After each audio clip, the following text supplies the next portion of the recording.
All right, welcome back to another episode of Just Buy Less Coffee, answering the deeper questions of American politics. My name is Troy, aka Keep Troy Blue. With me, as always, is Kathy Cannon, aka Cannon's fodder. Back to school, Cannon, teaching again. Yeah, you can see the Later, bags under my eyes. For those of you Bag watching, I'm Lady Cannon exhausted. back for her 27th year of teaching or whatever. 20. Well, 20 total if you count all the pre-K, Wow, but 12 wow. at my school currently, 15 teaching high school, 20 total. So I am Educator very old. Yeah. in Florida. Speaking of Florida, later on in the show, we have a really special guest. Paul Cox is going to come on. He is a union leader in Central Florida where Kathy lives. He's the president of IATSE Local 631. That is the International Alliance of Theatrical Stage Employees. This is the union for all the backstage workers at theaters and even at Disneyland. He's going to come on and talk The to us world. about what it's like to be in a union in Florida, how the unions are responding to the presidential race, Kamala Harris and Tim Walz being the most pro-union ticket probably ever versus scab Donald Trump. And then we're going to get into a little bit of Florida politics as well. So really great conversation coming. Stick around for that interview with Paul Cox. He's a great guy. He's going to join us. So some news. Kathy hasn't seen this yet. So we had the... I know. I crashed after school yesterday and missed all the fun, apparently. So Trump decides to go on Twitter Spaces, which for folks who mercifully aren't on Twitter, good for you. But Spaces is basically just a way of like having audio only broadcasts among groups of people. And a lot of different news organizations will do Spaces when they are announcing something. Basically, you just log on and you can listen to people talk. It never works properly because Elon Musk cut 90%, fired 90% of the Twitter staff, and now nothing works. Isn't it how Ron DeSantis tried to announce his presidential campaign the same It way, is and it went exactly how equally, like it he went did. about as well?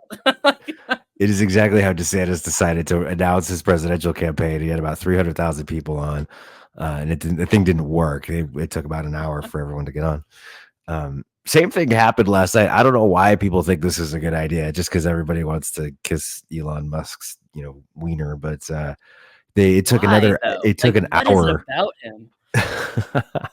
I don't know, man. I don't. I So never fell for the creepy. Elon. I guess Yeah, it's the billions of dollars. It's got to be, because otherwise he's just like, if that guy was poor, he would have zero filter. he's such a man baby, and he's such a like creation of his own. I mean, they're like. He and Trump are perfect for each other because the only thing that they've ever actually produced for the world is an image for themselves. They haven't actually produced anything else Off of their value daddy's money, so they have that in common off as daddy's well. money. Yeah, And rooted in racism. So yeah, they are literally kindred souls. I've been on the anti-Elon train for a while, but anyway, going on Twitter Spaces, it didn't work. Again, it didn't work for about 45 minutes. Just people were pinging each other saying they couldn't get in. Elon started sending out messages that they may just have to let a certain amount of people in and then just release the recording later. It was an absolute shit show. Eventually it started to work and they got going about 45 minutes to an hour late. And then Donald Trump, they talked about his shooting for like the first half hour because Elon is apparently just obsessed with the fact that somebody shot at Donald Trump. It gives him a big man boner. That was right after when he it was the shooting that made Elon officially endorse Trump. It was kind of like the same day. That's the weirdest reason in the world to endorse somebody. Hey, he elicits so much hate that people are shooting him. I should vote for him. I think Elon has fantasies about being assassinated or something. Like that's why he was obsessed with the guy that was like following his plane. I remember that. I had forgotten all about that entirely. So anyway, this is some of the audio. So just a precursor to this. So dentures was trending on on Twitter. Yes, and again, Kathy has seen none of this, so you're getting my raw reaction to this. It's Twitter Spaces, so it's all audio. So don't worry about the not so I seeing don't have to anything. Look at them. That's good. Yeah, I didn't so want this to look is at either of a couple them. minutes, few snippets of conversation between those. And actually, she looked very much like our great first lady, Melania. She didn't look. Yeah. She didn't look like Camilla. That's right. But of course, she's a beautiful woman. So we'll leave it at that, right? So he was talking about Kamala Harris being Camilla being beautiful. He's like weirdly like talking about the Queen of England. Camilla is the Queen of England, sir. But did you catch the lisping? Yes, it's the first thing I noticed. Like, here's another one. Here's another one of those. Okay, that's the way I get treated, and I don't mind that at all. What I can tell you is this: we cannot have a Democrat. We cannot have her. She's incompetent. She's as bad as Biden in a different. Yeah. Look, she hasn't done an interview since this whole scam started. And say what you want. This was a coup. This was a coup of a. What is going on with his teeth? Like I said, dentures was trending. It sounds like he's talking without his dentures, right? Like, have you ever heard like an old person try to talk with no teeth, right? Like, that's what they sound like. It's like, he was talking to Elon, denture free. That's my guess. Oh, yeah. They just rambled on and on and on and on. But yeah, something was going on with slurring. I don't even know. Does he wear dentures? I don't know. It's more just like it's part of this like bizarre physical deterioration that Trump's been going through. You saw it in that press conference. He looks thin. He looks terrible. I think he wears dentures because there's no way his teeth are that perfect at 78 when all he does is cocaine. There's just no universe where his teeth are that nice. It's not global warming where the ocean's going to rise 1/8 of an inch over the next 400 years. And you'll have more oceanfront property, right? The biggest threat is not that. The biggest threat is nuclear warming. Nuclear warming. All right, first of all, the ocean's rising doesn't mean you have more beachfront property. He's excited about more beachfront property. Thousands of people lose their homes. Like, what the fuck is wrong with this man? He wants more beachfront property in Florida. You're not wrong. He's looking. Is that a recent picture of him we have on the screen here? This is fairly old.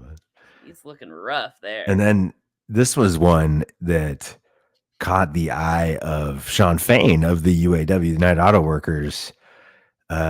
Trump and Musk get into a little bit of like old man, Penny. What's the Monopoly character's name? Penny Packer or Mr. Moneybag. Mr. Moneybags or whatever. They start to get into a little bit of a Monopoly guy conversation, just laughing about their evil villain plans to screw over the American worker here. Hold on. Here we go. Cutter. I mean, I look at what you do. You walk in and you just say, you want to quit? They go on strike. I won't mention the name of the company, but they go on strike and you say, that's okay. You're all gone. You're all gone. So every one of you is gone and you are the greatest. You would be very good. Oh, you would love it. But, if you look at Argentina. Let me play that again. Listen to the beginning. This Cutter. I mean, I look at what you do. You walk in and you just say, you want to quit? They go on strike. I won't mention the name of the company, but they go on strike and you say, that's okay. You're all gone. You're all gone. So every one of you is gone and you are the greatest. You would be very good. Oh, you would love it. But so basically admitting that they at least have the intention, or Elon had the intention to fire workers for going on strike. You want to go on strike, you're fired, which is illegal. You can't do that. Workers have a federal protected right to go on strike.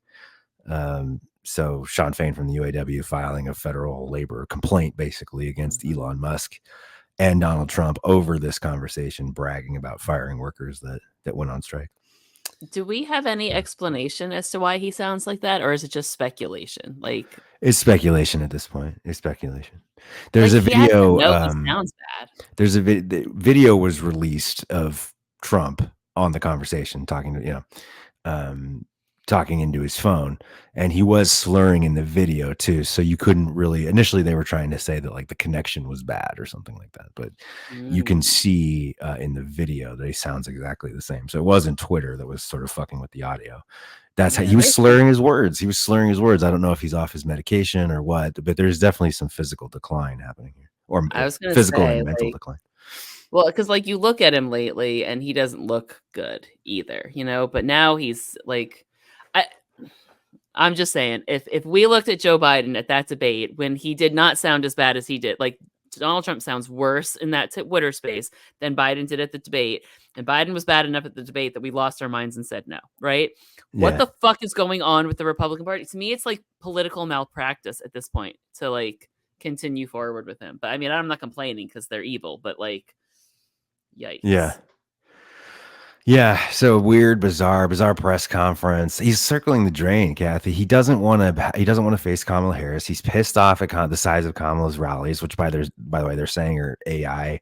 They're trying to say that they're AI generated rallies. This is like how fucking desperate reflection. They are. I know, it's so bad. And he's having like fever dreams about Joe Biden coming back at the convention and reclaiming his presidency. I'm like, first of all, he's still president. So secondly, no, that's not going to happen. Fox News is trying to push the message. Was trying to push the message last week that Biden is coming out. That Biden's pissed. That Biden wants the job back. They're trying to push this narrative that he was forced out and he was pissed about it. None of it's true. They're so desperate. They're trying to like use the power of suggestion or something to try and influence the race. Like they're trying to convince Biden to come back. It's pretty fucking hilarious. They don't have anything on Kamala Harris. His mind. They still have nothing on Kamala Harris. They're trying to hit walls on a few issues, but it's all absolute desperation at this point. So pitiful, man. Like I'd feel bad for them, but I don't because. Yeah, but I've seen a few clips of Jesse Waters on Fox, and he's just like not having a good time. He is going through it. It's like you would think his first girlfriend dumped him, and he has a math final on what, like he's completely a mess, has no idea what to do with himself. And Laura Ingraham too. She's having a time. They're not doing well over on the Republican side, is what I'm getting at. No one's doing well. None of them are doing well. They're having a very bad time. They're circling the drain. Trump's not campaigning that much. He took the entire week off. The only event that he did was in Bozeman, Montana, in the crucial state of Montana. Well, he's trying to like oust John Tester, right? But I saw like when nobody shows up to your rally in fucking Bozeman, Montana as a Republican, you're in trouble. Like, I don't think that's getting the attention it should be getting. You know what I mean? Because Montana is ruby fucking red. Why did he go to Montana? He's not going to, like I say, he took the week off. He probably should have gone to Arizona. She was just in Arizona. Carrie Lake held a pitiful press conference ahead of Kamala's arrival, trying to like, they're completely disconnected. Carrie Lake's trying to like campaign for Trump in Arizona. Trump's going to Montana, so it's just weird. The whole situation's weird. Well, the Montana thing is because they scheduled that before Biden had dropped out, and in his mind, he was skating back into the presidency, and what he was trying to do with that is oust John Tester, right? He wanted to pick up a Republican seat in the Senate because he would get away with far more of his criminal desires if he had Republicans backing him. So that was him showing up. He was going to use campaign money to basically flex by going to Montana and trying to pick up a Senate seat. And instead, it painfully backfired, and it showed he doesn't even have support in his strongholds. Meanwhile, his plane had mechanical issues in flight. He had to land in Billings, Montana, which is 2 hours away from Bozeman. They had to ground Trump Force One to look at it. He ends up in Bozeman. Really when he call it Trump Force One. That's what he really calls his plane. That's what he really calls it. When he leaves Bozeman, he's on a different private plane. Did you hear about this, Kathy? Did you hear about this? I did. I didn't know if this was real or not, so I was going to wait for you to confirm it. It is real. He left Bozeman on a private Gulfstream jet, purplish, bluish, whatever. It looks super fancy. People recognized it. They looked into the tail number and the serial number of the plane. It was Jeffrey Epstein's jet. He's flying around in Jeff Epstein's old private jet. I want to know why he has access to it, because Mr. Epstein is dead. Why does Donald Trump still have the keys to his plane?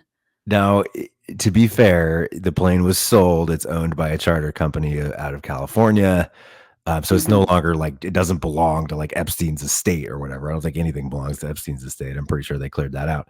But still, there's a lot of evidence that Trump was on Epstein's plane. He chose that plane. It's not like he didn't remember that was Epstein's plane. It was another, like, you had one job, bro, and that was not to get on Epstein's fucking plane. He's probably like, oh, I remember, that's a comfy plane. Let's go get that one. Yeah, a lot of fun memories on that fucking thing. That's so gross, man. Yeah, that's what I'm saying. Like, at this point, his campaign is getting so bad that part of me wonders if it's not like intentionally flounder. Or you know what I mean? Yeah, like they yeah. can't be this bad, but maybe they are in fact this bad. In which case, if I were Hillary Clinton, I'd feel really bad because can you imagine having lost to this motherfucker? I don't think he wanted to win in 2016. I don't think he wants to win now. What do you think? What do you think, Kathy? Do you think he drops I out? think he wants I don't think he. Scaramucci was on today or yesterday. Anthony Scaramucci saying that Trump's going to drop out because he doesn't want to do it. He was happy to face Biden. He's got this like personal vendetta against Biden because Biden beat him, same way that he had a vendetta against Obama. He doesn't have any issue with Kamala Harris. He's talking about how pretty she is, Camilla. He doesn't actually want to be president. It's just all about revenge for him. He's getting shot in the head. Like it's just it's no longer fun for him. So I don't know. Do you think he drops out or do you think he has too much of an ego to like? I mean, he has too much of an ego. He also is deep in his delusion, but I genuinely don't know. I mean, even if he wanted to, what would the process be if he did at this point? Right. And he's the nominee. We're 84 days from the election. I don't know what the RNC rules are with respect to replacing candidates. I know we were able to do it because we hadn't had the convention. You know, that was lucky us, right? But like, yeah, I don't think you can. They're already printing ballots. I mean, he would be on the ballot. He'd have to like refuse to serve. Yeah. So the only thing I could think they could do is if he steps down, the Republicans would have to run a campaign of vote for Trump for whoever steps in. Like a vote for him would be, you know? And JD I don't know how well that I don't know how well that campaign. Well, JD Vance's campaign wouldn't work well, but I don't know what they can do. I think they're kind of fucked. And this is the problem that they had. They hitched their wagon to a crazy man. And exactly what is gonna on some level, someone in the Republican Party had to know that this was the inevitable conclusion of hitching themselves to Donald Trump. You know what I'm saying? Like everything he's ever done has gone bankrupt. You can't imagine that the political party that married him wouldn't also go bankrupt. You know what I mean? Like 3 casinos and the Republican Party. That's what he has destroyed in his life thus far. And the lives of 3 wives. Yeah. And countless people on January 6th. Yeah, I don't know. He's definitely circling the drain, so we'll see. Yeah, all I know is his dentures in. Actually, she looked very much like our great first lady, Melania. She didn't look like Camilla. That's right. Why is he calling her Camilla? Like Camilla is the Queen of England. Kamala is the Democratic nominee. You know what? I am concerned for him, but also don't care because he's evil. I'm just very much looking forward to the debate now because he's probably literally going to shit his pants. So we'll see. I can't wait. I was talking to my friend. I was like, I hope when he goes on one of his little like tirades where like just word salad, not a single complete sentence among the word salad. I just want Kamala to do that like adorable little giggle where she goes, ha! And then like, I don't know what the fuck he just said. And then just like coherently answers whatever question was asked, right? Like I need that to happen. Remember, I had said had Biden done that, he'd have probably done better in the debate. Had he just been like, the fuck is this guy talking about? Would have gone over better. I need Kamala. She just needs to be like, I'm speaking. Yeah. I think I'm more, I don't know. Which one are you more excited about? Are you excited to see Tim Walz destroy JD Vance or Kamala Harris destroy Donald Trump? Both. From like save my soul standpoint, I'm much interested in the Walz Vance debate because I can't watch Trump do anything anymore. Every time I watch he's Trump, so exhausting. I lose a bit of my soul. I'm excited for the Kamala Trump because I know that Kamala is going to destroy him, but I can't like the idea of watching Trump get up there and just lie for 2 hours again is just like killing my soul. I know. So. I'm looking forward to the Vance Walz one because to be fair, like JD Vance on the ticket is sort of like the nod to this is the future of the Republican Party. This is where we want to go. I would very much love to see a death knell put into the future of the Republican Party, like to where they have to completely, like, I guess, start from scratch, right? Which is what they should have done in 2012 when they lost, but instead they decided to go full fascist. So, and Vance is a junior senator, is not popular in his own state. He's been in Senate for 2 years. Nobody knows who the fuck he is. He was a total dark horse, so, and now he's the heir apparent to a candidate that's a fascist theocracy. Keep completely circling the drain. I know, and he's so unpopular in Ohio that like Ohio poll numbers are tightening. Like I don't think Ohio's in play yet, but like Ohio's not as locked up as it should be for Donald Trump, and it's because the senator from Ohio is so disliked in Ohio. Like, it's remarkable.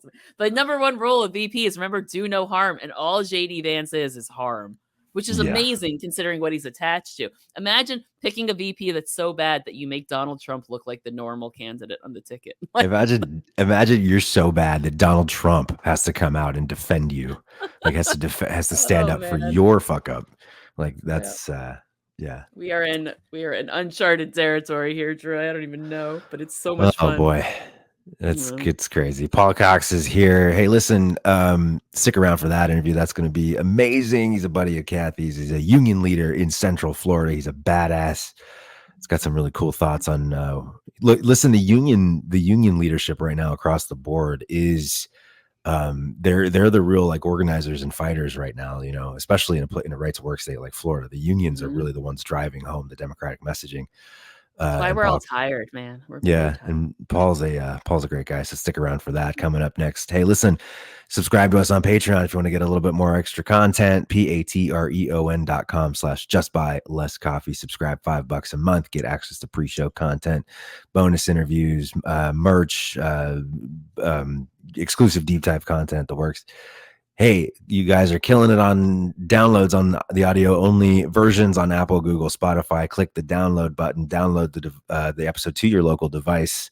Downloads are how we are ranked and charted. We are almost there, Kathy. We're almost about to crack the top 100 in the United States for news and political podcasts. So fun. That would we should do something special when that happens. That would be amazing. We've worked on this for years, and that would be so great. We owe it all to you guys. Thank you so much to our supporters, our longtime supporters. Also check out the video content on YouTube, youtube.com/justbuylesscoffee. All right. So I guess, Paul, do you want to introduce yourself? Wait, hold on. How do you guys know each other, first of all?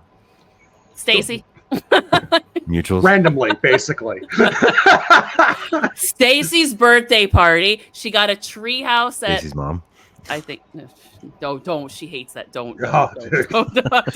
We'll both die. We'll both die. I feel like I'm grounded already. I'm gonna go to my room. I'm sorry. You can't mention squirrels. We have Paul Cox, the president of IATSE Local 63, the International Alliance of Theatrical Stage Employees, is our guest today. I'm just reading this off of your website, Paul, but I want you to tell me about your union. Local 631 stagehands work in a wide range of environments, including theaters, television, outdoor concerts, arena events, corporate trade shows, and craft shops that build stage productions. The members of Local 631 are the backstage force in theater, television, performing arts, and outdoor and arena events in the Central Florida area. So you guys are like backstage union for Orlando, Central Florida theater productions. Is that correct? Are you guys like the Disney people too? Yes, we do also cover costuming, cosmetology, and stagecraft at Walt Disney World. So we represent about 3,000 here in Central Florida. Everything from rock and roll concerts to fireworks at Walt Disney World. Nice. Of which there are many. There are many. Many fireworks. Drive down 429 at any night at 9:30 and you get a show. Like, for free. Like 4 or 5 of them, right? Yeah, exactly, in a row. We've had a lot of union. The best, though. We've had a lot of union people on. Kathy's a union person when she's not fucking up her union. You know what? One thing I screwed up one time and I fixed it. Okay. But I don't think we've ever had like a president of a local union on. So give me a little. Tell me a little bit about your job and what it's like to be the president of a local. What that responsibility is. Yeah, so it's everything from helping workers find their voice and get representation, organizing new shops, all that, right? Along with helping workers in probably some of their most vulnerable times, right? When they're accused of doing wrong things or they do wrong things, making sure that the discipline that's affected is fair, just, and equitable. That's a good slice of the equation. Right? Because no matter how all of us think we're perfect at our jobs, we all screw up in some way, shape, or form, right? And when it comes, the moment of the hammer coming can be hard and sometimes feels very unjust, right? And sometimes is unjust, right? So we act as that workplace representative to make sure that those moments are just. We also negotiate and enforce the collective bargaining agreements of a contract between employers and the workers, right? So that everything from how many breaks you get to what do you get paid if you miss your break, because we work in the world of entertainment, and it's never like meal break gets lost, right?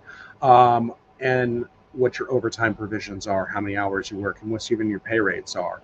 How does your insurance get paid for? All of those nitty gritty things end up in the collective bargaining agreement. I like to say that contracts are the lengths they are because of an abuse from the employer, more than likely. So then you have to write a clause that corrects that so that can never happen again. Right. Yeah, that's the trick. Is like you have to have something go wrong in order to make sure it never goes wrong again, which is frustrating, but also it's how it works. Well, to be crazily right, union contracts and legislation are almost in the same in that regards. Most of the time, they're reactive. They're reactive solutions. Yep. Yeah, I teach the kids that in government. I'm like, we have to find the problem to fix the problem, kids. So what? Kathy, jump in here when you want to, but just what's it like to be a union in Florida right now? Like, what's your take on that state and how things are? I started. I'm sorry. Yeah, so it's a difficult road, right? And it's been a difficult road since 54 is when they passed right to work in the state of Florida. Yeah, right. Yeah, and I think it was 58 that it was the no strike clause, right? Right. Like, so I in Florida have only known right to work, but I went to college in Chicago, and I've totally experienced what a pro worker. Heck, that state just made it constitutional that there cannot be right to work. Right, it's exact opposite. Right. Wow. And you see the differences in wages. Right. Yeah. When I left Chicago, I was making $34 an hour. Wow. Right. 16 years later, I'm about making that. Okay. Right. That's Florida for you. Right. Right. We're one of the top entertainment markets in the United States, and the rates have fallen behind that far. And I can tell you that right to work is purely about limiting resources for unions to be able to effectively operate. Right. So we have to get really inventive about to make sure we stay within the federal regulations on how we can raise money, how we can spend the money, all of that, and still provide quality representation and represent those that want to find representation. Right. Those are difficult equations. And that's just the 50 plus year history, not the last 18 months. Right. Where 256 created an entire situation. And I swear that it's basically payback against the teachers union in particular, because how dare a teacher try to run for lieutenant governor against him? Right? Exactly. That's exactly what it is. 100%. It is legitimately payback, right? And the reality is the teachers make up more than 50% of the Florida AFL-CIO, right? So if you can defund the Florida AFL-CIO, this is my personal theory, you defund the AFL-CIO, you've stopped one of the most effective stand-in-the-gap organizations for workers and liberal politics that's existed in the state in a very long time. The Florida AFL-CIO's Working Family Lobby Corps in the state of Florida is a force. Right? There is nothing like having to stand before your constituents every single day in Tallahassee and explain to them why you're trying to motherfuck them. I love that. Right? That's what that group does. Is we sponsor union members, constituents, to go to Tallahassee for every week of committee in session to demand accountability from their elected officials. Well, when the Democratic Party imploded a few years ago, the only effective political operation in this state of Florida were those union members standing before their elected, officials demanding accountability. And which is why they immediately went after the unions, right? There's like, well, we got rid of the Democratic Party. Now let's take on the unions. Because it's not the AFL-CIO, you say, but also the NEA, right? Because like those are two powerhouse unions nationwide, and they have basically been neutered in Florida because of before Citizens United, the NEA's PAC fund was the largest PAC fund in the United States, right? It is now not even in the top 10. that should tell you how crazy things got post Citizens United, and they're all private PACs, right? They're not issue PACs. They're supporting DeSantis or supporting Trump, right? It's the only purpose of their lives. It is, and that's the core problem. Like Troy knows this. I can rage on Citizens United, but it's like it's the most glaring example of what happens to American politics, right? Because that was 2010. By 2012, we're spending $1 billion on presidential elections. By 2016, there are legitimate questions of election interference from foreign governments. And by 2020, there's an armed insurrection at the fucking Capitol. So within 10 years of dark money in politics, literally we're overthrowing democracy, right? So like, to your point, like, the NEA, it did kind of go downhill pretty fast. And in 2024, you've got an asshole billionaire running around telling people he's going to spend $45 million a month. I thought he backed out of that really quick, though, didn't he? Can we talk about that? Did you? Okay, so did you listen to that at all last night on Spaces? I listened to excerpts. I'm not going to lie. Yeah, because there's only so much of that shit that I can take. Mercifully, but I wanted to get your thoughts. So this morning, here, let me just play this clip. So he's talking to Elon about basically laying off workers. I mean, I look at what you do. You walk in and you just say, "You want to quit?" They go on strike. I won't mention the name of the company, but they go on strike, and you say, "That's okay. You're all gone. You're all gone." So every one of you is gone, and you are the greatest. You would be very good. Oh, you would love it. But if you look at Sean Fain at UAW is filing federal charge, or announced today that the UAW is filing charges against Trump and Elon Musk just over that, saying that he would fire striking workers. I don't know. I mean, it's the ULP. It's the pure example of an intimidation ULP. Yeah. Right? But this is not the first time that specifically Elon Musk I know. I was going to say has engaged in the ULP and been found. He's been found guilty of multiple unfair labor practice charges by the NLRB at this point, which is why he's suing to get rid of the NLRB. Right? Yeah. He's a part of the collective, right, to get rid of the NLRB. Which you get rid of the NLRB, you break the National Labor Relations Act promise, exactly, which is the unions don't go in the street with baseball bats to settle our disputes. We settle them through the National Labor Relations Board, right? That's taking away that promise and that trade that was made many, many years ago. So the Pinkertons are back, right? Right. That's basically right. This is where we're going, right? This is the future that Elon Musk and Trump are engaged in. Right. This is the same gentleman that, by the way, as a SAG-AFTRA member, crossed a picket line while the IATSE was actively picketing and on strike for The Apprentice. We got pictures. We got receipts. I know. Like somebody at the UAW, I think, rally actually called him a scab straight up on stage, like, Donald Trump is a scab. And I was like, absolutely technically Wait, you guys were picketing The Apprentice? That's amazing. We organized The Apprentice. And they wouldn't recognize the bargaining unit, so we picketed it. And Trump walked right across our picket line, and he had a SAG-AFTRA card at that point.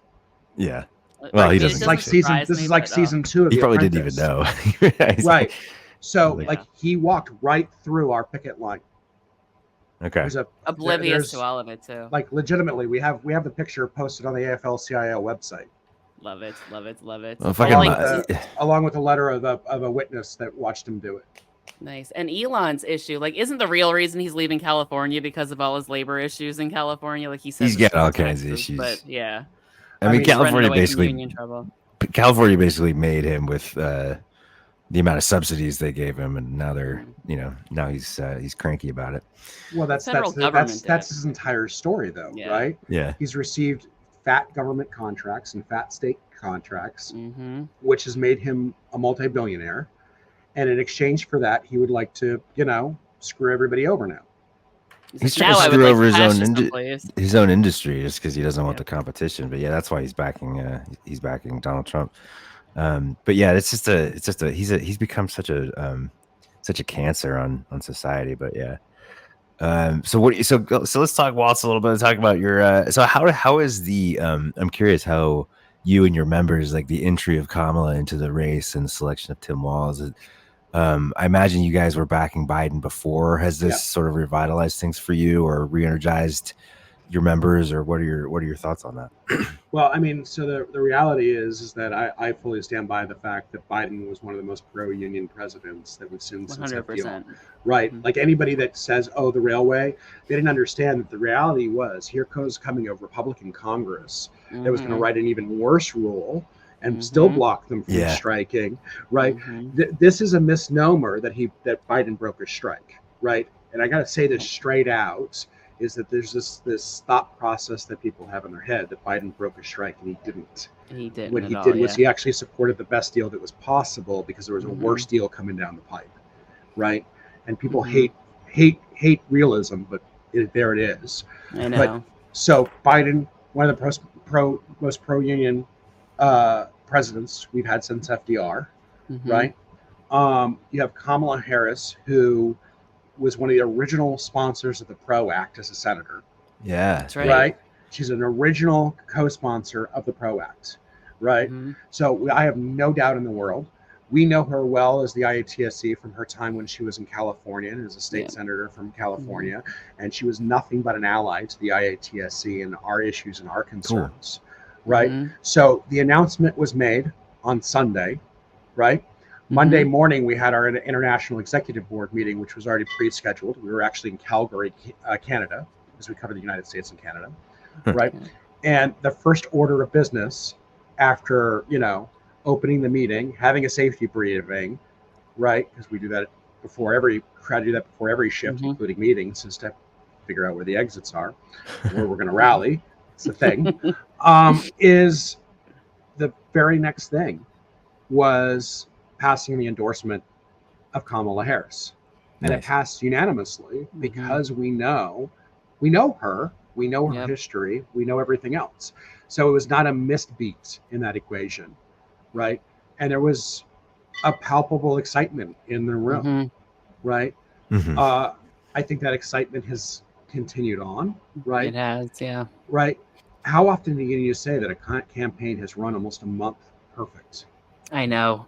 And it's wild. Like they have played the news cycles perfectly, right? Like they stole the RNC bump from them with the Joe Biden's announcement. And then as soon as the buzz on Kamala started kind of winding down, because that was when you and me were talking, right? The whole, we spent our friend's entire birthday party, Troy, just it's got to be Tim Walz. It was really funny. People just kept walking by staring at us. I'm like, whatever, he started it. I chased off one of your friends. They were like, are you still talking about politics? I'm leaving. I was like, right? Yes. Well, because it's funny when I go places, they're like, all right, Kathy, don't start. I'm like, I won't. I'm going to sit over here in the corner and just be a drunk bitch. I'll be fine. But then, Paul started it. And I was like, well, he started it. I have to continue. What are your thoughts on Walz, though? I mean, were you... would you have backed Shapiro, or is Walz a special kind of... So I will tell you that in my heart of heart, there were two names that are on the top of my list, right? I would have hoped for Buttigieg because I'd have just thought that would have been in a killer vice presidential debate against J.D. Vance. Oh, God, he'd have destroyed it. Destroyed is a perfect adjective for that. Right? It's not even strong enough, I think. Right. I think the adjectives that I'd probably pull out would probably be somebody who accused me of making bad choices in words, right? But Walz is, from a labor perspective, out of all of the potentials that were floated, is the best. Oh, okay, cool. Right, he improved workplace improvements. Right, he got things done in Minnesota that are not. We wish we had them everywhere, especially in the state of Florida. Right. And we might soon. Right, from a federal level, right? I know. So you've got a powerhouse of for working people candidates. Yep. They can't be undersold. They can't be. That's amazing. Yeah, especially the contrast between literal cross the picket line Donald Trump and Tim Walz, Kamala Harris. It could not be a clearer difference between these. Well, and even the guy that says, "Well, I'm for workers." Look, I threw a rally with non-union workers that weren't on strike in a non-union plant. That was the funniest fucking thing ever. Right? And used non-union labor to set up his rally, right? Who just talked again after saying, "Oh, well, we're a pro-workers party." Yeah. To fire them all. They strike, fire them all. He literally said that. He literally said that on Friday that they want to be the workers' party, that they're pro-worker. How does he get away with stuff like that? Because I mean, I know I don't know.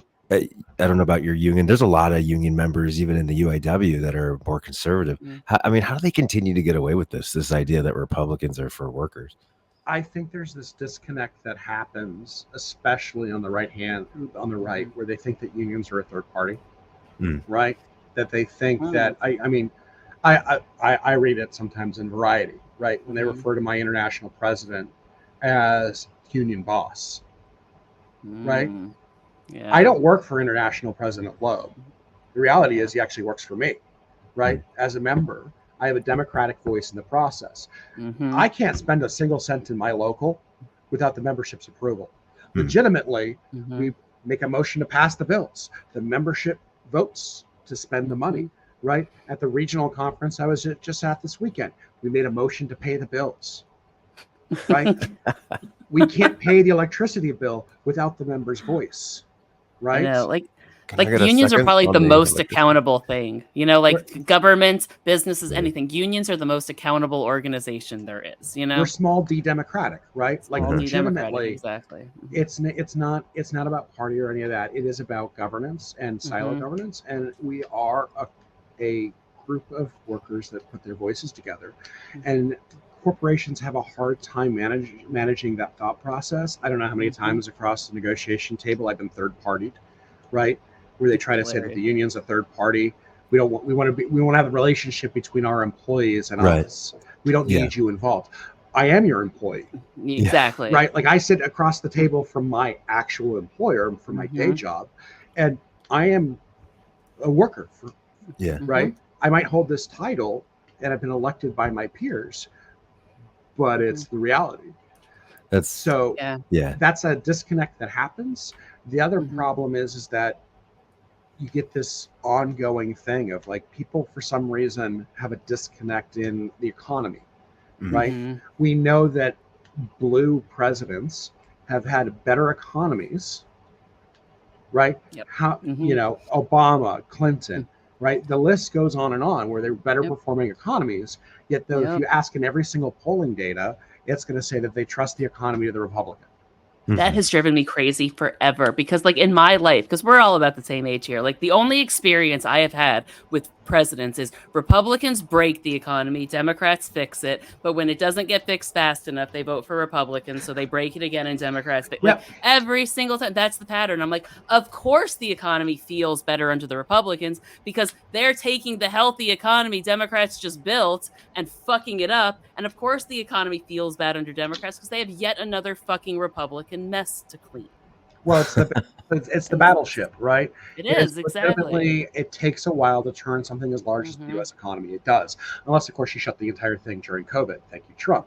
Right, which hit the recession that was coming anyway. They will die on this hill. Well, we were already there was already downward tips anyway. The market was doing this for months already, you know. Right.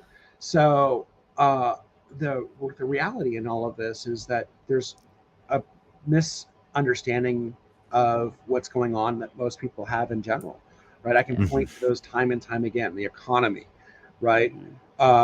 Military spending is usually considered more efficient, right, under a Democratic, even though everybody says that they trust national security issues to Republicans over Democrats, right? You can look down these perception items, and I think that's because Democrats in general have a really bad time.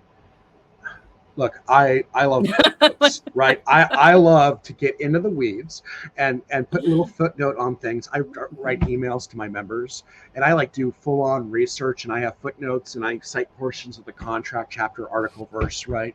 And the reality is that I recognize this. Most of my membership doesn't actually want to know that information. They just want the yes or no answer, right? So I've noticed that. Right. So again, we're talking about the civics nerds, right? I get really esoteric into why something is, and that's okay. Because it matters, Paul. It does matter. But the vast majority of the American people want the vibe, which is what you're seeing with Biden. You know, what we didn't have going with Biden, and you now see with Kamala and Walz, right? Yeah. What's amazing about them? Yep. Well, not only they have policy and vibe, like they have it both, right? Like Republicans have existed on vibes for 40 years. Like they haven't had tangible policy except make rich people richer. and like that's it. That's their entire policy platform. But like Kamala Harris, Tim Walz, they're charming, they're smart, but they're also policy wonk. They're also like they're nerds. They can sit at the nerdy table just as much as they can sit at the popular table, and that is rare in politics. Well, you had with Biden, you had this. You had the success of Scranton Joe and Union Joe, and you had the most sort of progressive pro-union president maybe we've ever had. I think that legacy kind of continues with Walz, but you had probably the most progressive president in Biden since LBJ. Now that's going to continue with an even more progressive administration, hopefully with Kamala and Walz. But just I think Biden and Walz have that quality where they can bring union members back into the Democratic Party. I mean, I know that Biden and Kamala have the support of the unions, but I'd like to see that continue. And not just about unions, but also just about working people in the United States. Because I think again, Republicans have just been sort of claiming to be the party of working people for decades now. Well, what I'm interested in watching happen in Florida, right, specifically in this next election cycle, right, is in the previous election cycle, we saw union households turn out by half as much as they normally turn out. Yikes. Right? So, and we all know that the statistics in elections, right, here we go down the rabbit hole, but, you look at some of these Florida House races, and they were decided by a couple hundred votes, right? And if half of your union households that would normally vote don't show up, that's how 2022 happened. It wasn't a red wave. It was an apathy wave, right? Exactly. So hopefully, right, in that vibe category, people get vibed and they show up and vote. Because I was just looking at this earlier today on the active Republican Party made a huge stink here in the state of Florida yesterday about how they have a million registered voter advantage in the state of Florida. But notice they didn't say active. They said registered. Correct. Right? So I was looking at the crosstabs literally this afternoon about what was the active number, what was the 3 out of 3 for the past elections, what is a 2 out of 2, 2 out of 3 and the 1 out of 3, right? And the reality is that even in 2022, there was more super voters active in the Democratic Party than there are in the Republican Party, right?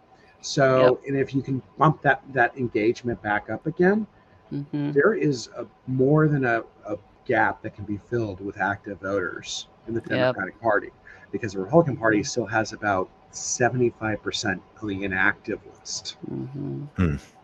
Yeah, and that's what people don't realize. Like, everyone says, oh, Florida's like a solid red state. It's really not. Like, if you live in Florida, it's not a solid red state. Is there red here? Yes. Are the reds here crazy? Yes. They're loud, they're crazy, which is why they get the attention. But Florida is one of those, like, wild, like, the Democrats in Florida, especially in 2022, Paul, you'll back me up, were just defeated. Like, it was Charlie fucking Crist, right? like I tried to care. I tried to, the former Republican governor that became a Democrat, that was governor when the state collapsed into the recession. He wasn't winning, like, no matter who he ran against, like, whatever. So, but I do feel like, at least on the national level, I don't know if this translates to Florida as much, because I've been having a hell of a time getting teachers to join the union, because and in Florida, you probably noticed this too, is in right to work states in general, I feel like unions or members feel like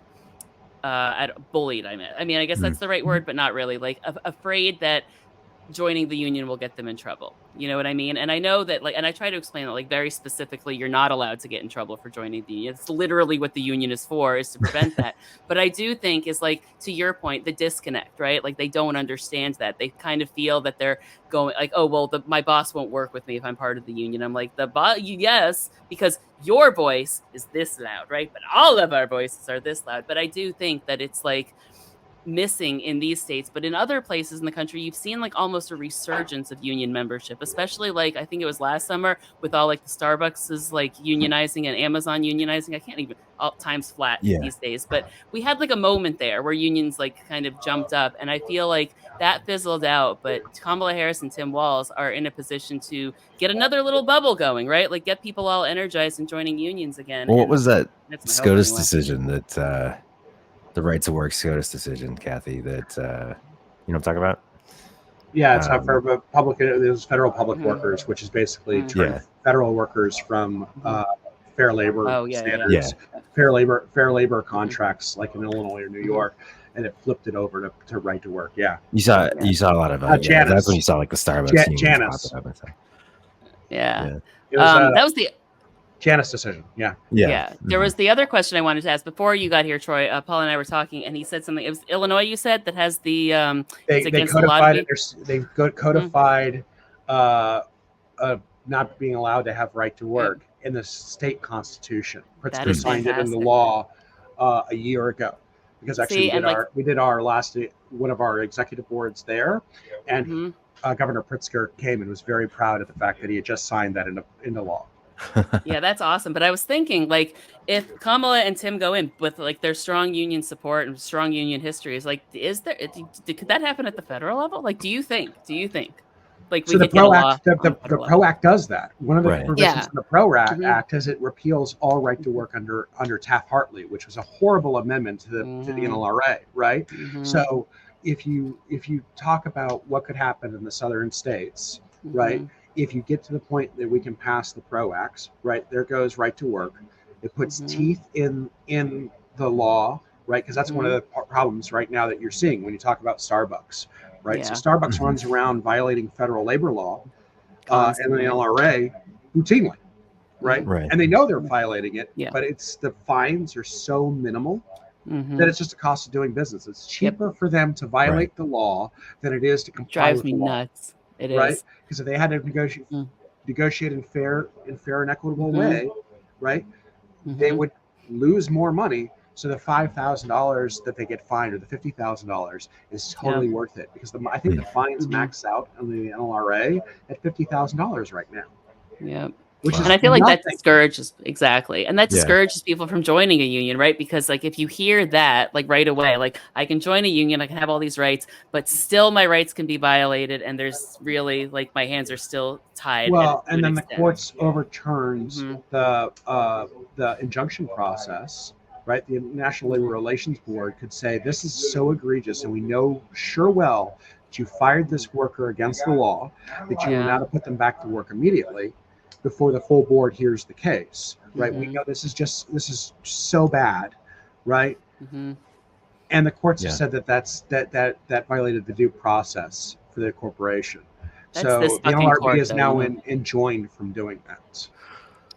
I love the Starbucks example, because I think it was the first time that people realized that like anyone can join a union. Like, you know what I mean? Like if the Starbucks workers can unionize, anyone can work. Anyone can. Well, that's what I kind of meant. Like people had forgotten how it worked. Like they thought the unions were like the Teamsters or the teachers. Like they had kind of made it think that the unions only exist in these specific places and industries. But I think now there seems to be at least an emergence of the understanding that anybody can join a union. You just need everybody in agreement. Like. Power in numbers, y'all. It's 50 years of 50 years of Reaganism and just discouraging people from joining the union. I want to talk about Florida a little bit, but before we close here, it came out today. Rick Scott his polling is ass, you guys. Did people figure out he was a monster finally? So there was a poll came out USA Today and Suffolk University poll, 500 likely voters. 35. He's got a 35% approval rating.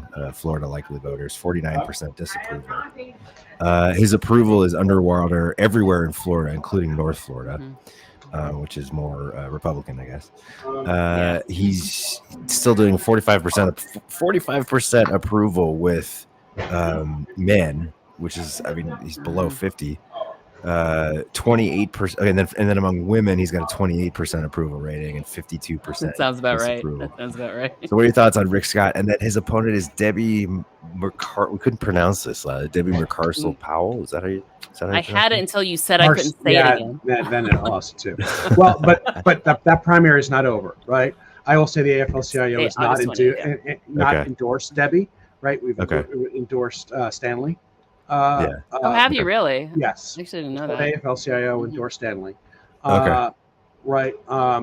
But I think both of them would make amazing senators, and both of them will have the potential of kicking Rick Scott's ass.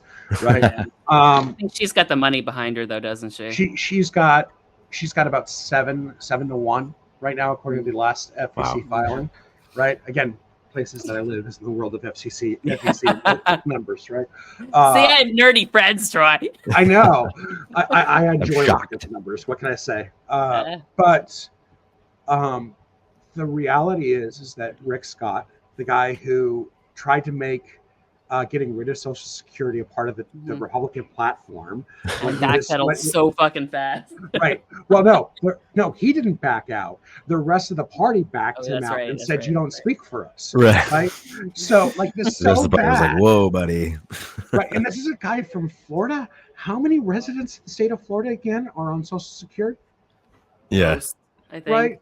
Like, the senator from a senior citizen state is cutting Social Security. It's stealing from Medicare. He says that was we should have attacked that in 2022 as a talking point, right? This is what we're going to do as the Republican Party. This is how we're going to get people elected to the U.S. Senate, is cutting Social Security. That was part of his 12-point plan to fascism or something, right? Yep. Oh yeah, I remember that. Yeah, we did an episode where we went through it and just cried. Before Project 2025, there was like Rick Scott's little 12-point plan. Except I gotta correct you there, because Project 2025 might have been the latest version, but the mandate to leadership has been around for 40 years now, right? Okay, all right. Right. The Republican Party has always been outsourcing their policy plans to the Heritage Foundation. That's been going on for generations now. And if you want further proof of that, look at the nomination of Robert Bork, right? Like, he was put on the court. His job was, can you undo the Burger Court, essentially? Like, make it go away. And it was Joe Biden on the Judiciary Committee, that kind of led the charge, questioning him and killing that nomination. And from there was blood in the water, and Republicans have been the way they are ever since. So, like, I totally see, right, that if you actually get a good, decent voter turnout in the state of Florida, that Rick Scott is probably, out of the two of them, the most vulnerable, because everybody just makes fun of him, right? People that I know that wave Trump flags don't like him. I know, right? So I know. that's. Go ahead. Yeah, I was at. Who does like it? What's his appeal to literally anyone? I don't get it. Money. I don't know what his crosstab appeal is. I don't. Right. I can't find it. Yeah, I don't know either. But like, people say it to me all the time. They're like, "Well, of course he's going to win because he was governor and he's senator." So, well, I'm like, look, let me explain to you this. And Paul, you probably know this. He was elected in 2010 for the governor's race. And the smartest thing that the Florida Republicans ever did was putting the gubernatorial race in the midterms, because Floridians are fucking Floridians, and the beach is there, So unless it's getting national news, they don't fucking care. But that year, I remember, like, I hated him even then, obviously, because he had just stolen $700 million from Medicare or some shit, became a billionaire by grifting Medicare. Still get mad thinking about it. But when he won, first thing I did, because I'm a number nerd, is I pulled the voter turnout numbers. 27% turnout in the state for that election. Jeez. 27% turnout, which means 13.5% of voters picked Rick Scott. So, like, whenever I talk to people, I'm like, I want you to think of 10 random people. Is one of them a fucking idiot? Because that's the person who voted, and that is why we had Rick Scott. Well, I mean, so that's Florida. That's Florida politics, right? Like, I can go through Florida House members, right, that I know very well, that are some of the most disgusting human beings in the world, right? The Randy Fines, the Anthony Sabatinis, these people that get elected. Yeah, he's trying to run for my county commissioner right now. So, Laura Loomer was running for mine, so luckily. Wait, really? No. Wow. So Laura Loomer Anthony Sabatini did so badly running for Congress against Daniel Webster, running around thinking that he was going to get Trump's endorsement, that when Trump endorsed Webster, he dropped out of the race and immediately filed to become a county commissioner. Yep, I remember. Right? That's just how bad this guy is, right? He's so bad. This sounds like a punchline to a joke, but it's actually true. How bad is he? He's so bad that the Republican Party in the state of Florida hated him so much that because he didn't show up to committee meetings, that they moved him to the basement office of the Florida House. He was in that office that they usually give to, like, the super freshman Democrat that they hate their guts. That's the office they gave him, right? Yeah, like, think of Ainsley Hayes, like season 1 of The West Wing, right? Like, steam trunk distribution. I was thinking of Office Space, where he's like in the basement, the lights are turned off.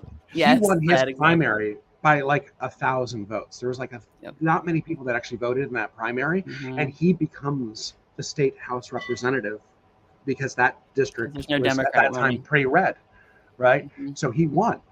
He only had to get a couple of thousand votes, and then he becomes a state representative. But that's the reality in local races, especially in the off-year cycle in the state of Florida, where people don't show up, right? Another great example of that in 2022 is there's a candidate in Florida in Seminole County running, Sarah Henry, who I absolutely adore, and she's an amazing candidate, right? She lost by a small little itty-bitty margin in a gerrymandered seat. Yeah. Right? Voter turnout. That's what it came down to. Pure and simple, right? Voter turnout depressed, nobody shows up. Yep. So I would argue that, especially in this cycle, though I think Biden and Walz, or not Biden stepping out and Harris and Walz running now, changes the dynamic a little bit. Yeah. And I haven't wrapped my head around exactly how that dynamic changes, because I haven't seen enough good polls in the state of Florida that I'm positive about that, because nobody's really spending a lot of money in polling in Florida. I feel like on purpose, though. On purpose, right? But those down ballot races are extremely important, right? If people get jazzed about those down ballot folks, right? The Anna Escamanis, the Sarah Henrys, she's awesome, right? She's fucking awesome. The Carlos Guillermo Smiths, the Nate Douglases of the world, right? All of these great, Rita Harris. I can keep going and going, right? There is a crop, especially here in Central Florida, of amazing candidates that are running that can drive that up ballot and help the Senate races and the presidential race. I actually think that Florida is in a moment right now that it hasn't had in a very long time, especially in strong blue strongholds like the I-4 corridor in South Florida, where there are such strong down ballot candidates that they'll probably push the top of the ticket. And then you have the constitutional ballot amendments, 3 and 4, going to bring those up, right, that are pushing from the top of the ticket. And now you have Harris and Walz in the equation. I think Florida is fully in play, and I think that people aren't recognizing it. I think that there's the time and effort there. The question is whether or not the national apparatus puts the money into the equation. Right. Yeah, that's what I've been saying. I've been talking about this forever, and I'm like, well, and everyone keeps saying like, well, I want to see numbers. I want to see her within more, like closer to 5. I think it's the last poll I saw is still has her up like 7, or is it 5 now in Florida? I think we're almost at that 5 touching point, which is why I want to see more polling. Yeah. Right. And I know that from my organizations that I'm a part of, right, we're trying to pump as much money into the Florida AFL-CIO Coke Fund as possible to help turn out union members. And that's going to be a huge part of the equation is turnout, right? We talked about it, right? It always is in Florida, you know? Right. And I think from a union perspective, I mean, I can tell you that everybody as part of the IATSE delegation at the state Florida Coke Convention made direct donations to the Coke Fund this year, right? We're all putting our own money into the equation. It's not just voluntary contribution. Well, it is voluntary contributions, right? Because that's how this works.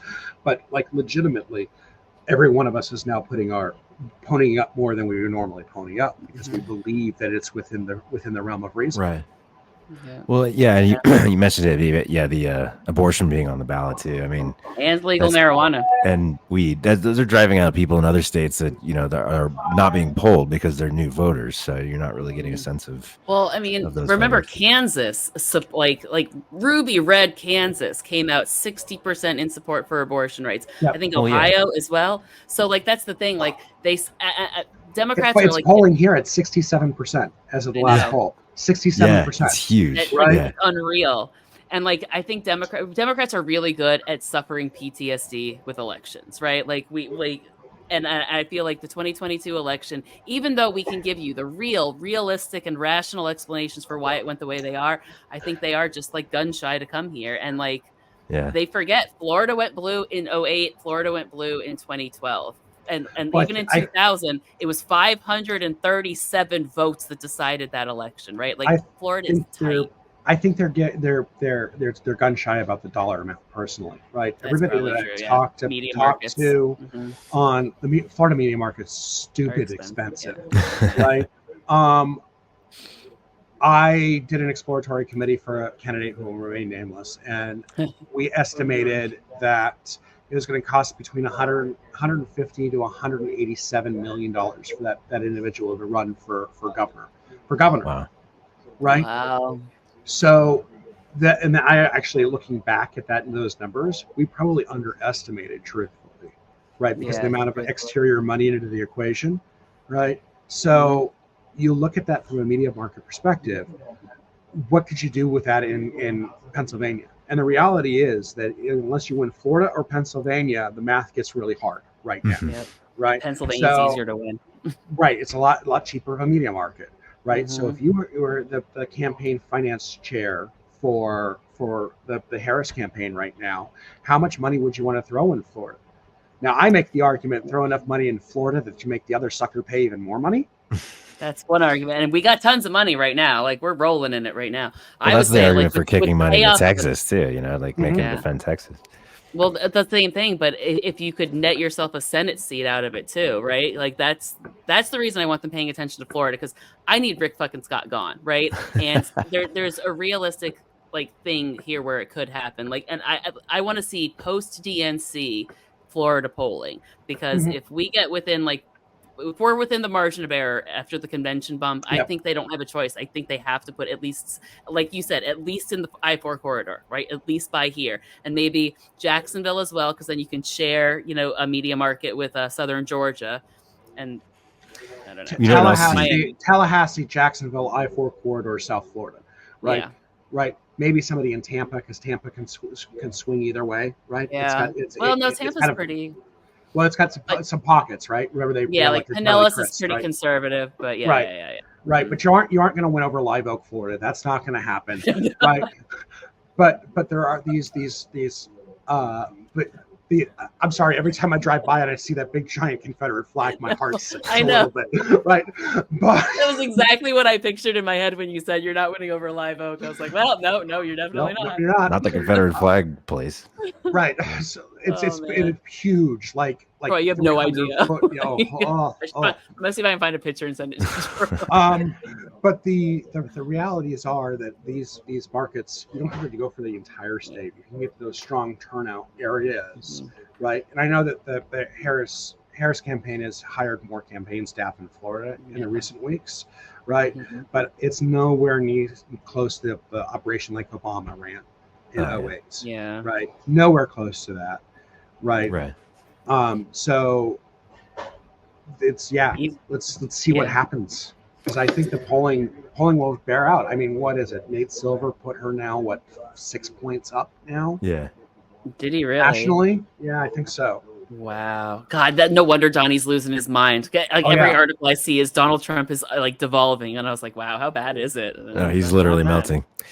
Rick Scott underwater in Florida, as he is wont to do. AFL-CIO endorsing Stanley Campbell for that Senate seat. Also, Debbie McCarcel-Powell running.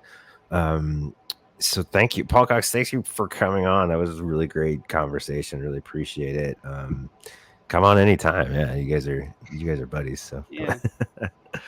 She knows where to text me. Talk about. Yes, I will. Dude, this is going to be a wild election year. So, as many people who I can have gush about Florida politics with me, it's happening, because we'll be able to. Kathy just sent me the picture of the Confederate flag near. Yeah. So you we have to revise it. USA Today, as of a poll today, puts Florida within 5 points. Okay. Right. Oh my God. That's a Suffolk University USA Today poll. 500 likely voters from the 7th to the 11th. Okay. Crazy. I'm sorry. I want to jump up and down. I'm so excited. I'm telling you. It's getting closer and closer, right? It's happening. It's happening. This is going to be wild. I heard even Ohio's tightening because they hate JD Vance so much that they're thinking about all right, well, maybe we could vote for Kamala because JD Vance sucks. I mean, the swing state numbers just keep getting better and better and better, right? I think there's a lot of work to do, right? Because I don't want to replay it, because I got post-traumatic stress disorder from Hillary. But I'm feeling better, right?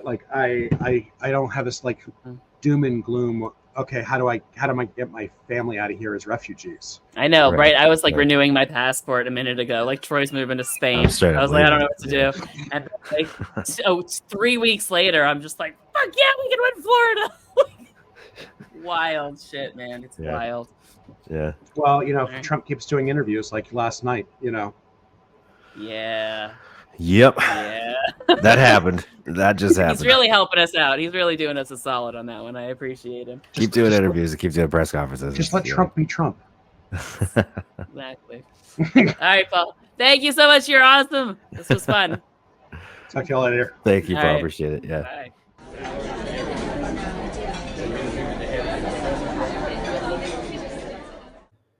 You've been listening to Just Buy Less Coffee, answering the deeper questions of American politics, featuring Troy Matthews at Keep Troy Blue and Kathy Cannon at Cannon's Fodder. Follow us on TikTok, Instagram, Threads, and X. All opinions are our own.